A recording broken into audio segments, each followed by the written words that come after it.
ಜನ್ಮಗಳು ತನು ವ್ಯರ್ಥ ಮಾಡದೆ ಬಾನಿನೆತ್ತರ ಫಲವ ಕೊಟ್ಟನು. ಅನ್ನದಾತ ಜನರ ಪಾಲಿನ ಸ್ನೇಹದಾತ, ತನ್ನುಸಿರ ಬೇಯಿಸಿ ಬಿಸಿಲು ಕೊಟ್ಟನು, ಬಿಸಿಲು ಮಳೆಗೆ ತನ್ನ ಜೀವ ತೆತ್ತನು.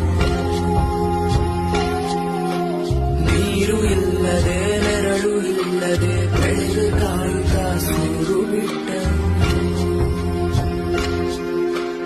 ಅನ್ನದಾತ ಅನ್ನದಾತ ನಮಗೆ ನೀವೇ ದೇವದೂತ.